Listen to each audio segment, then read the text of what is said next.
IVM.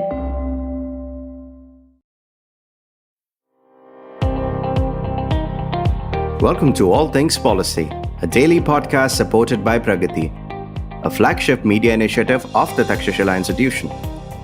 We're a bunch of policy nerds based in Bengaluru, and we like to bring a fresh perspective to Indian affairs and an Indian perspective to global affairs. So grab a cup of coffee, sit back, and join us for today's chat.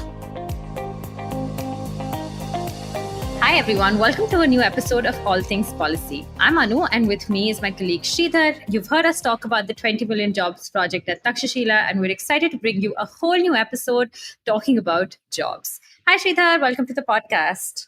Hey, hi Anu, how are you? I'm good, thank you. I think let's just dive right in.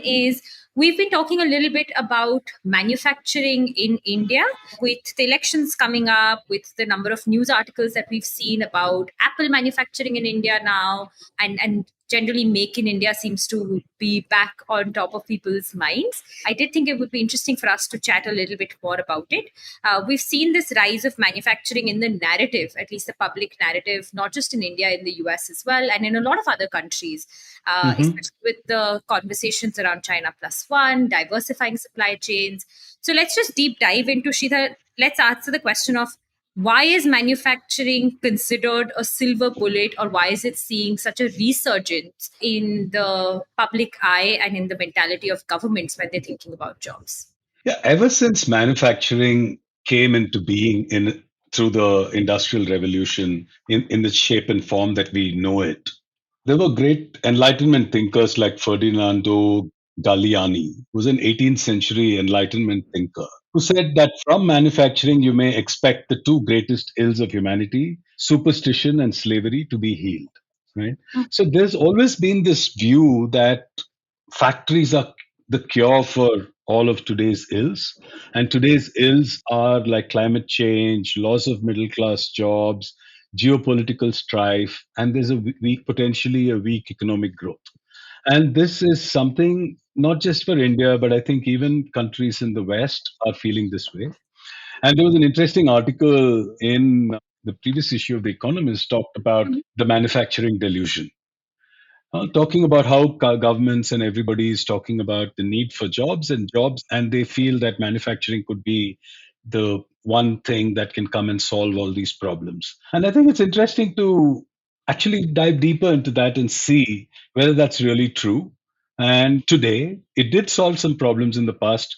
Can it solve problems for the world in the future, and especially for India? Right? We are really looking at it from a perspective of, can manufacturing be the place where India should be sort of focused on for the future?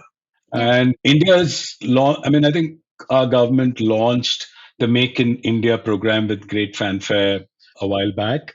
And there's a lot of conversation around wanting to help India becoming a great preferred manufacturing destination. China had this whole Made in China movement a while back, and that helped China to move. And that helped China quite a bit. And today they want to move from being a big player to be the dominant one. Which, I mean, if you look at the data in terms of the world manufacturing and how much they do and how much the rest of the world does, they do about $2 trillion, over $2 trillion in manufacturing every year, while India does about $260 billion in manufacturing. I mean, there's a huge difference between how much China does and how much India does. But nevertheless, I mean, India is number 6 in the world in terms of manufacturing output. China is clearly number 1. And the US also wants to become the manufacturing capital of the world today. Yeah. And that was a big surprise. But when they come and say, where is it written that the US cannot become the manufacturing capital of the world again, says Biden. Right? And he's committed $1 trillion in order to make this a reality. So that's the kind of money and effort that's going in. Even the EU, which is very particular about the kind of incentives individual countries can provide, has tweaked the state aid rules and is allowing governments to spend now to promote domestic manufacturing. So everybody is thinking manufacturing is the one area which is going to come in and help solve these 4 problems that I talked about. So And I think it's worthwhile going into them one after the other, unless you've got something to add at this point, Anu. No, I think I'm more curious, Sridhar, as you said, growing up in school, we always studied that India kind of leapfrogged right into the services era, right? I grew up when Yeah. ITES was taking off, and manufacturing was not something that we fully realized our potential in. So I'd love to hear a little bit more of a deeper dive, right, on why we think the time for manufacturing is now, and maybe the crucial question is the time for manufacturing really now, or is there a lot more untapped potential that we have within services? So, Yeah. So if you look at the arguments for manufacturing, right? So the first argument is that factories are a source of solid jobs and they produce bigger and more satisfied middle class. I mean, in India, it's true that the organized labor earns wages, which is like that of the middle class in India, right? But the organized labor is a very small percentage of our overall labor yeah. force. And only about 40-50 million people are in what you can call good paying, steady manufacturing jobs, right? So, but in the early 20th century, even in the US, it provided decent wages to many without a university degree. That was a good thing about manufacturing, and today India has that, right? Has a large number of young people who don't have a university degree and who get into the labor force year after year, and or at least in the age at which they ought to be in the labor force, and but they don't have a degree, they don't have great skills to go out and do many other jobs. If there was a large demand for unskilled and semi-skilled people, manufacturing could absorb many of them, right? So that's something that's. But it's important to understand that the nature of manufacturing has changed today. Many middle-level jobs are actually gone. There are a few low-end jobs, and there are some high-end, high-level ones. Industrial robots have made even the available work much more complex. So I think that's something to understand, that the factories of the future are going to be different places from the factories of the past. If India decides to push for manufacturing in a big way, and we do succeed in setting up large factories producing things, those factories are not going to employ the kind of people and the number of people that we thought, I mean, that we could in the past. Yeah, Today's benchmark is employment will be different. So that's the argument number one, right? And so it's useful to look at that. Argument number two is that manufacturing is the driver of innovation and growth. But that's not really, and basically what they're saying also is, if you keep the R&D and the place where you're doing design and R&D, etc., close to where you produce, you learn by producing, and innovation will thrive. And this kind of innovation is important in order to sort of get somewhere. Germany and China believe in this extensively, and they've succeeded in doing so. I mean, Germany, for a small country, is actually a very large manufacturer, right? manufacturing. Yeah. So they have very significant manufacturing output, much higher than India's. Now, but if you look at Taiwan or even the US, what they have found is that if you offshore something to be manufactured, you send it to another country and you get produced. It's true that innovation in that particular product or that you're producing may come down, but then you've freed up the time of people who innovate, and they may innovate on other things which might be more value added. Therefore, it's not necessary that if you don't manufacture and you just offshore manufacturing, or you import manufactured goods but focus on design and training, I mean, and R&D, then you won't do well. That's not really true. But I think we have to look at it from an India context. Does India have the skills and the capability to be the ones who are designing, and then we just like farm it out to Export. other countries Yeah. to manufacture? So this argument, while it might be a good argument for the West, I'm thinking it's a little shaky when it comes to applying to India. That I think it can be a driver of innovation in India, we did see it when, like, for instance, Maruti came to India, and in the mid 80s, we started manufacturing. India was incapable of producing goods of certain quality. We just produced some chalta hai products, which everybody would just use and everybody accepted, and imported goods were considered the good quality goods. But that's no longer true. Even Indian made products today are of fairly high quality, and that's happened because it was essential. I mean, those buyers said we demand high quality, and therefore Indian manufacturing stepped up and was capable of producing. And some of them have even become global players as a consequence. The argument number three is that innovation is desperately needed for a green transition. And this can only come from manufacturing. So India does want to grow, wants to grow quite significantly over the next few decades. And it also has to go green because, like, we can't afford to increase our emissions at the rate at which increased employment and increased manufacture could do. So we do need to become more green. And there's a lot of demand for green products. And I was reading that the world will require like almost $4 trillion a year in investment towards the green transition. And that could lead to a demand for manufactured goods, etc. But there are arguments from the other side which says that not all of this may require manufactured goods, and a lot of efficiency may just come from changes to processes. So this gleam in the eye that we would have thinking about this $4 trillion a year requirement in the world for new goods and new investments may not be all manufactured goods. They could just be like different things. So that's something to think about.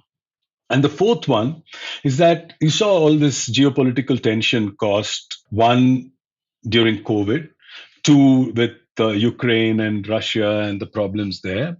And everybody is saying, hey, we need our supply chains to be with friendly countries. We need to have our supply chain, our suppliers need to be in close locations. So, I mean, like, all those things.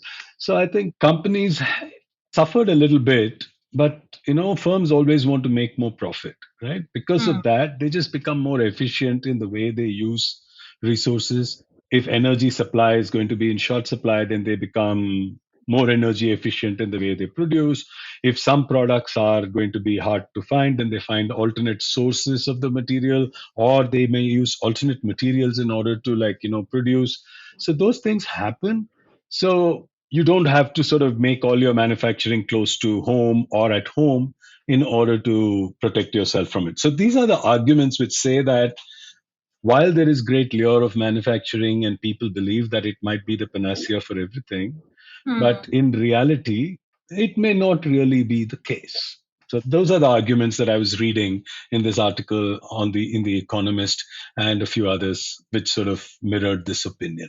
Yeah, I was just reading a little bit by, what India and the people in the government and Niti Aayog, etc., thinking about this. And I came across a quote by Amitabh Kant where he was talking about essentially, if India is to grow, we need to sustainably grow our middle class. And that means firing on all cylinders. So his argument was that if you have to grow jobs, which is obviously the linchpin in terms of unlocking growth for the middle class as well, then you need to grow in services, yes, but you also need to grow even more somehow in manufacturing. You need to grow your food, agricultural productivity, and urbanization. And I was thinking a little bit more about why he thinks we need to grow even more in manufacturing. And some of his arguments were that when it comes to services, we saw the collapse of services-led jobs such as hospitality, aviation, etc. during the pandemic. And it has led to people having to take almost a little bit of a step back as the economy recovers, right? People are still not back 100% in these jobs, and they're finding it hard in areas where especially there are external dependencies. We've all been reading about, and on this podcast, we've also been talking about how there are layoffs happening in the IT sector in particular, etc. So there's definitely a self-reliance argument to be made. And then his other argument was also that you need to improve productivity in order to lead or in order to lower your dependence on any non-essential imports that you have, such as heavy machinery, toys, etc., which can be manufactured in India, but today we have a high reliance on imports, right? And I was thinking the counter argument to this would potentially be, look, what he seems to be saying is that at least manufacturing should be able to cater towards the domestic market that we have, right? But I think the counter argument is that in such cases, if manufacturing becomes too oriented towards just the domestic market, if we don't have a competitive advantage when it comes to exporting, then it's probably going to be high cost and domestic consumers will end up bearing that cost, right? Yeah. Which essentially and will potentially lead to more protectionist policies. So yeah, I don't think protectionism works all the time, but Yeah. I think very rarely has it worked. And what might have worked in the past is not going to work in the future in a much more connected world that we live in today, right? But I think he does have some points to. There is some merit in some of his arguments that we need to improve productivity. I think, that I completely agree. If you look at India's labor force productivity, which is measured as dollars per hour, we are very close to Pakistan in terms of productivity, some $9 odd per hour, while the US is at $50-$60 an hour and above. So I think we need to increase our productivity if we want to be successful. And that could come from anything. I mean, it could be productivity in services, it could be productivity in manufacturing, isn't it? Yeah. Absolutely.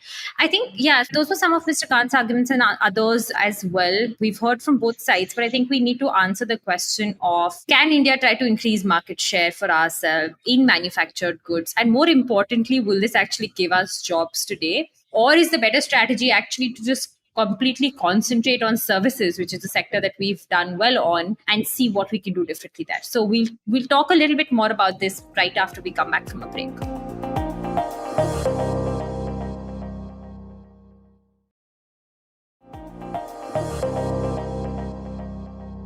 All right, we're back. Cool, Sridhar. We've heard a lot of arguments for and against manufacturing. It seems like there needs to be a certain degree of manufacturing, of course. But is it something that the government and as a country, we should really double down upon and throw our weight behind?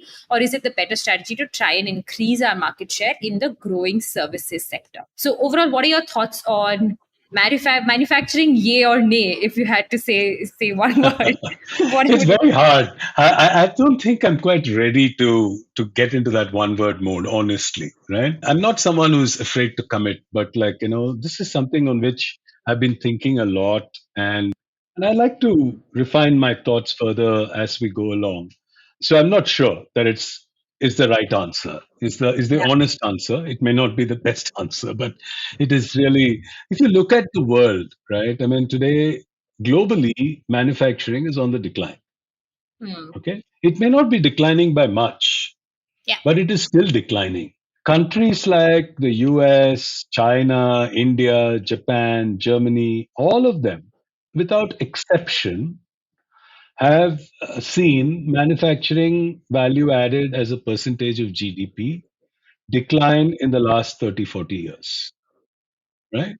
So, I mean, so if you saw China, it was almost 40% in 1980, it's come down to about 27% now.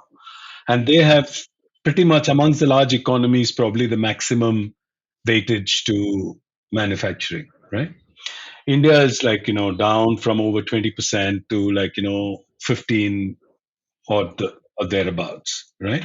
Yeah. And so even the US has seen decline, as everybody knows. I mean, Germany has also seen a decline. Yeah, but it's remained flat for the last couple of decades at about close to 20% in Germany. But they've managed to do that. Is a great credit to them. Right? And then, if you look at it, where is the world's economy growing? The world's economy seems to be growing in services. The world's economy the global GDP is about $100 trillion, out of which, even amongst the world, about 60% plus is 70% is services. So that's where the big bucks are. So that's number one. India is number 6 when it comes to manufacturing output, right? So we have about 20 trillion or something in the world is manufacturing.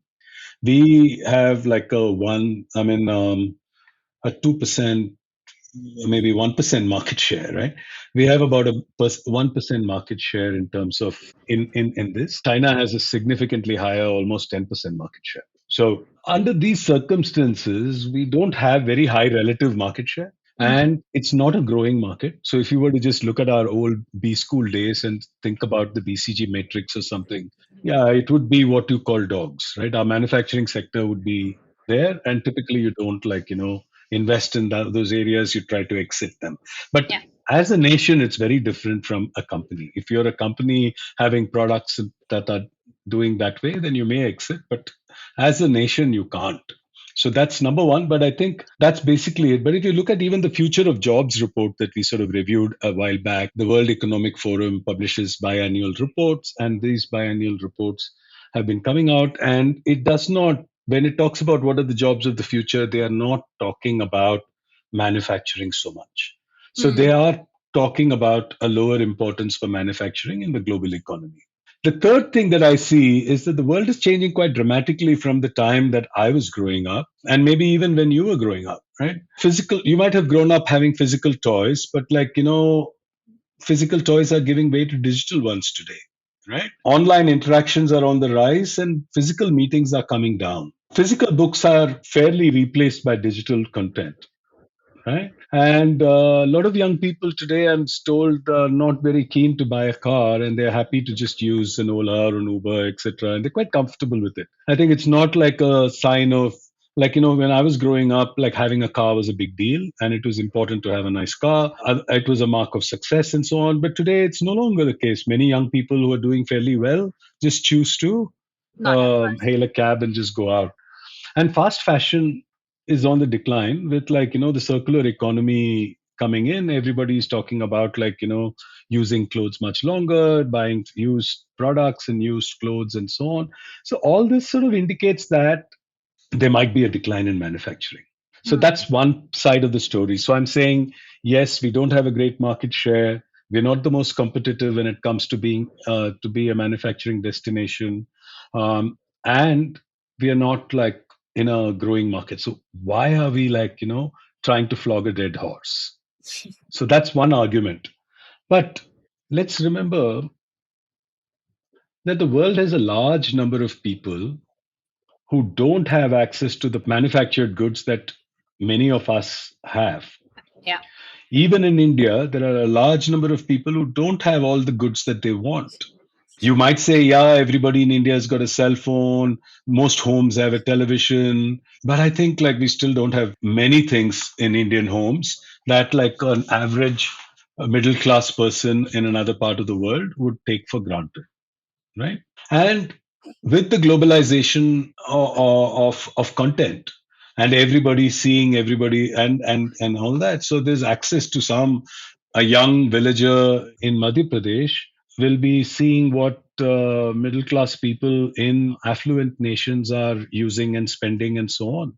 So there is that aspiration, and they're also wanting to have access to those goods. So I don't think we are we are right in saying that manufacturing is down forever, right? So that's one argument in favor of manufacturing. And then if you look at the bottom of the pyramid approach, right? I think the people talked about most goods and services in India. In fact, there's this Deshpande Foundation which they've got something called Deshpande Startups in Hubli in Karnataka. And what Deshpande Startups tries to do is say that most product, goods and services are being produced for people in the top 300, 400 million Indians. But there are a billion Indians who need many of the goods and services that the rest of us enjoy.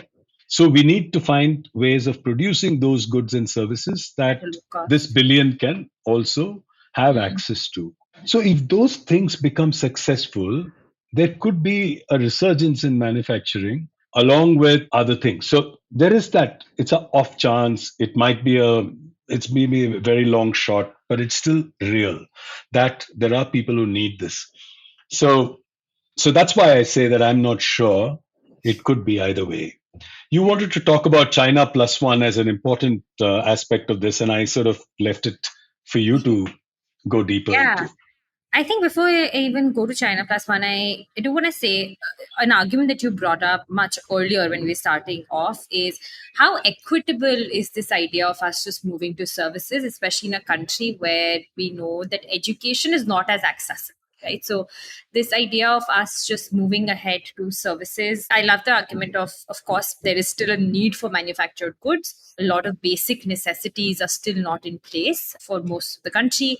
And then the second is manufacturing also does make it, it's an accessible job avenue for people who may not have access to high-end skills or essentially the ability to work on creating ideas that can then be manufactured by someone else. So I do think there's a crucial element of equity when it comes to the argument for manufacturing, right? Just the China plus one argument, though, I think it's ever present. You're always hearing about it. Is as supply chains need to be diversified, people are thinking through. You alluded to a little bit earlier as well. It's almost you need like a business continuity plan for what happens in case of a COVID-19 pandemic or other such pandemics, or essentially act of like geopolitical tension, etc. Right. So as people are thinking about China plus one, I know the World Bank was talking about how it's a very short window of opportunity, how India must act now. You have 3 to 5 years to actually capitalize, because this is right now is when countries are looking to actually change things significantly in their supply chain. And we've started to see places like Vietnam or Bangladesh even take advantage of this factor, right? But as I was thinking of China plus one in context of our discussion today, is I think it's time for us to really decouple this idea of manufacturing-led growth, which was China's economic reality, from what may work for us. Is it necessarily what is going to work for India? And is it meaningful for us right now to actually take advantage of or try and put a lot of effort behind this window of opportunity that Ajay Banga from World Bank is saying? So just a few factors is I think to remember is, while the government is providing more than $24 billion, I read, in incentives over the next few years in a few dozen industries like semiconductors, solar panels, mobile phone handsets, etc. The reality is that in other areas, we are manufacturing with the likes of Bangladesh, Vietnam, such as garment manufacturing, while limb protection is not that significant or not consistent with ours, which makes them a cheaper destination, right? So it does lead to the question of, should we actually be putting a lot of effort behind this opportunity? I was also reading, and we were discussing about this, is that India's youth, which is increasingly out of employment, is also aspiring more and more to white collar work, right? And choosing to defer employment rather than laboring in a factory. So about half of potential workers under the age of 30 aren't even looking for jobs right now. Look, you could say at some point they're going to have to, manufacturing jobs are going to change, they're going to be more high end, etc. But the reality is right now they're not, right? And then the last argument in favor of, well, not an argument, but the last point that I'd like to bring up is, Raghuram Rajan actually said this in a op-ed that I was reading, is waitlist services also consume very little energy on the way to the final consumer. So unlike manufactured goods at all, so export-led services growth will be much less environmental harm, right? The world cannot afford for India to follow in China's path at all. And therefore, maybe India should look at doubling down on services as well. Having said all of this, does that mean India should abandon manufacturing? Absolutely not. I think what he also said was, while we may have missed the bus on low-skilled manufacturing, there are areas like two-wheelers, pharmaceutical, etc., where skilled manufacturing will be needed. And India has shown a strong presence. We've all seen the COVID-19 pandemic. Vaccines were manufactured in India and actually given to other countries as well. And that was also a strategic advantage for us, right? So while the PLI schemes are a good way forward, what he warns against is to not pick winners through industrial policy and potentially look at services as the competitive advantage, and manufacturing is something that also does grow, but maybe not something that we put as much effort into as the China plus one argument will have us believe. Yeah. So when people talk about effort, I think that's when I and I think it's important what people mean by effort, right? Whether they mean time spent by people in government on this, then I don't particularly care, because I want, India is a large enough country, and if there are 47 problems to dealt with, then we need to have enough people in government dealing with those 47 problems. So I think we have the mental bandwidth to deal with many things. We need to decentralize government. We need to decentralize decision making, so that it doesn't, if you want Narendra Modi to make every single decision, then you're going to have a problem, because there's only so much somebody who works very hard can also do. But if we decentralize decision making, there are many more things can be done by the government, right? So that's number one. Number two, I think when we talk about effort, sometimes we probably mean the amount of money which is being offered as subsidies and like support and etc. into manufacturing. And that is something we should definitely look at and make sure that wherever we are putting in money, there is a direct relationship with output. There's a direct relationship with jobs being created. There's a direct relationship with building long term competitiveness. It cannot be to be competitive today just to like keep somebody else out. It cannot be a protectionist effort. It has to be an effort which is investing in people going out and improving their competitiveness. It's very hard to do. Therefore, I'm not really in favor of protectionist measures, because in most cases it just makes us more complacent and weaker in the long run. But if we are going to invest some money and help, then that should be towards making our manufacturing more competitive. But money is better spent in many other areas, right? There are policies that governments can do which can help improving manufacturing competitiveness. So it could be about emphasizing political and economic stability, like having laws where your taxation etc doesn't vary all the time. You have some predictability and reliability about some of those issues, like about political decisions, not taking decisions which will create strife in different parts, but something which is working towards building a stable political and economic environment in the country will go a long way. The second is to have more open trade policies, which will allow like inflow of technology, products, goods that are required in order to do more value added work, right? So if you have open trade policies, I think you'd be better off. The third is you must demonstrate technology front footedness. We at Takshashila are very fond of talking about being ahead of the curve when it comes to use of technology. And I think that's very critical because, like, even if you read this article about how companies in the 90s in Canada, companies that were adopting technology were 40% more productive than those that did not. But in 2000 to 2015, companies that have adopted technology upfront have become 3 times as productive as those who don't. Therefore, it's extremely important to be not hold back on technology saying, oh, that'll reduce the number of jobs, but you must adopt the best and the greatest technology and go out and do it. Then it's about incentivizing firms to scale. Some of the biggest problems that India has had in keeping in our manufacturing down has been the incentives to remain small, right? And I think with new labor laws and all that coming to fore, etc., and if we sort of adopt them in a big way, I think we shall provide incentives for firms to scale and become globally relevant enterprises. Only then can we become better. And you must upskill the workforce. I think the kind of skills that people come with today into the workforce is fine, but you want them to acquire, be committed. All of us, I think, need to be committed to a lifetime of learning. And we need to find ways of upskilling our workforce continuously. And definitely efforts on corruption. These are things which send foreign investors out of the country. The amount of corruption that's there and the unreliability of all those interactions. And the government, when it talks about money, can invest in digital and physical infrastructure, which is hard for a private enterprise to do, right? I think some of those things, if they focus on the areas in which they can do a good job, then industry will be able to rise up and do well, right? So I think, yes, if you want to promote manufacturing, do it in this way. And yeah, over to you.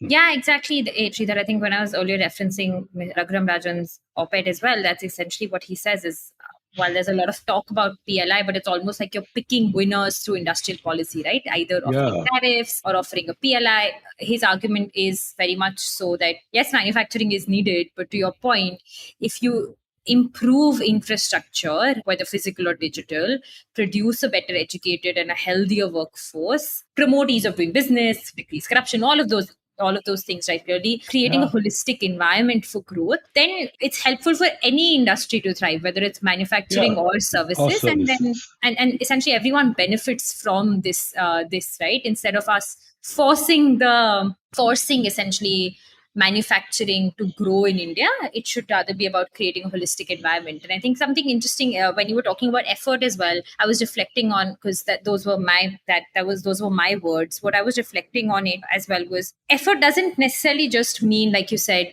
whether people are spending their mind space on or their money on. It's also what's your agenda or narrative towards the world, right? The G20 summit is happening right now. I live in Delhi and it's been top of mind for everybody. Are we able to use this as an opportunity for the world to actually look at services as a bigger export from India?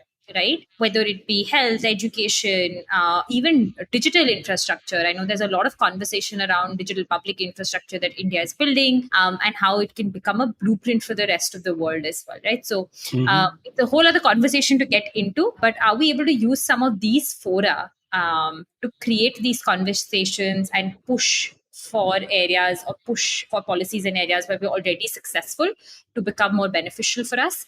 That could also be another angle to look at it. Absolutely. So, if I were to think about it was a great conversation, and I think it leaves a lot of room for thought. I know we are not pushing for one very conclusive thing, but really, when I think about it, India is a large country. It has a very large population. We need 20 million jobs, as we've sort of said again and again.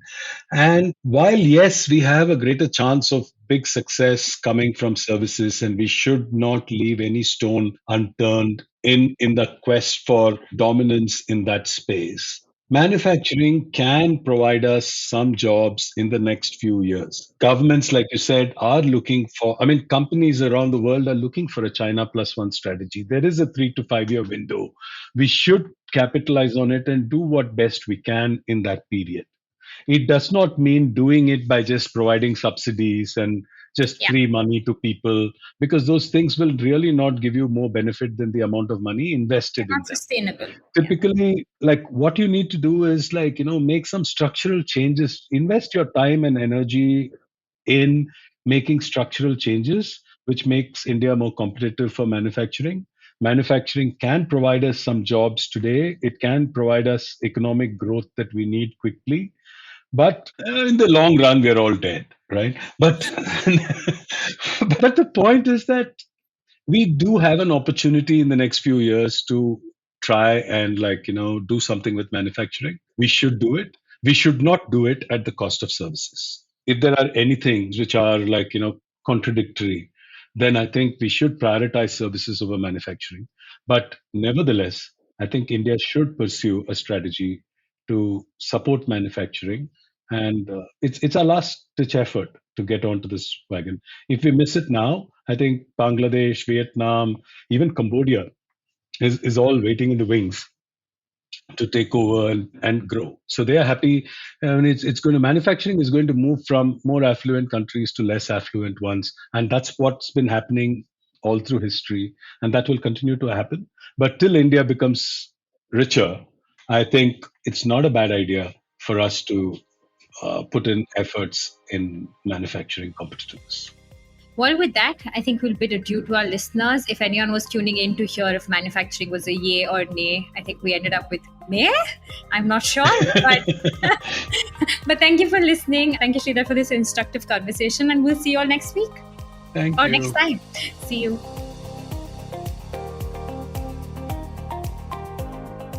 If you liked our show, don't forget to check out other interesting podcasts on the IVM network. You can tune into them on the IVM Podcast app, ivmpodcast.com, or wherever you listen to your podcasts. You can also follow IVM on social media. The handle is @IVM Podcasts on Twitter, Facebook, and Instagram.